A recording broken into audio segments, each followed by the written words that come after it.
കണ്ണൂർ ഉളിക്കൽ പരിക്കളത്ത് ബോംബുകൾ കണ്ടെത്തി.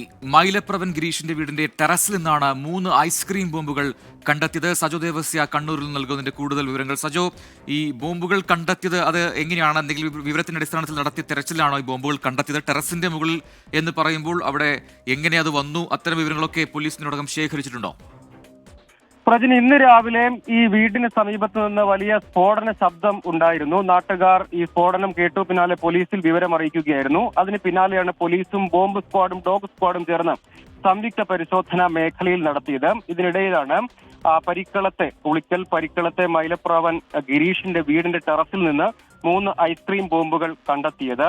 ആ സമീപത്തെല്ലാം പോലീസ് പരിശോധന നടത്തി. വീടിന്റെ ടെറസിൽ നിന്നാണ് ഐസ്ക്രീം ബോംബുകൾ കണ്ടെത്തിയത്. അത് നിർവീര്യമാക്കുകയും തുടർന്ന് ഈ ഗിരീഷിനെ പോലീസ് കസ്റ്റഡിയിലെടുക്കുകയും ചെയ്തിട്ടുണ്ട്. ഇയാൾ നേരത്തെ BJP പ്രവർത്തകനായിരുന്നു. നിലവിൽ CPM അനുഭാവിയാണ് എന്നാണ് നമ്മൾ പ്രദേശത്ത് നിന്ന് മനസ്സിലാക്കുന്നത്. BJP വിടുകയും പിന്നീട് CPM-വുമായി സഹകരിച്ച് പ്രവർത്തിക്കുന്നു അനുഭാവി എന്ന നിലയ്ക്ക് എന്നതാണ് നമ്മൾ മനസ്സിലാക്കുന്നത്. ബോംബുകൾ നിർമ്മിച്ച് വീട്ടിൽ സൂക്ഷിച്ചിരുന്നതാണ് എന്നതാണ് ഈ ഘട്ടത്തിൽ പോലീസിന്റെ ഒരു പ്രാഥമിക നിഗമനം. വിശദമായ പരിശോധനയിലേക്ക് പോയിട്ടുണ്ട്. നിർമ്മാണ ഘട്ടത്തിലോ മറ്റോ ആണോ? ഏതായാലും രാവിലെ സ്ഫോടനം നടന്നിട്ടുണ്ട്. അതിന്റെ അവശിഷ്ടങ്ങളും സമീപത്ത് നിന്ന് പരിശോധനയിൽ കണ്ടെത്തിയിരുന്നു. അതിന്റെ അടിസ്ഥാനത്തിലാണ് മറ്റെവിടെയെങ്കിലും ബോംബുകൾ സൂക്ഷിച്ചിട്ടുണ്ടോ എന്ന പരിശോധന നടത്തിയത്. ഇതിനിടെയാണ് ടെറസിൽ നിന്ന് 3 ഐസ്ക്രീം ബോംബുകൾ കണ്ടെത്തിയത്. ബോംബുകൾ നിർവീര്യമാക്കുകയും തുടർ നടപടികൾ സ്വീകരിക്കുകയും ചെയ്തിട്ടുണ്ട്. ശരി, സജോ ദേവസ്യാണ് വിശദാംശങ്ങൾ നൽകിയത് കണ്ണൂരിൽ നിന്നും.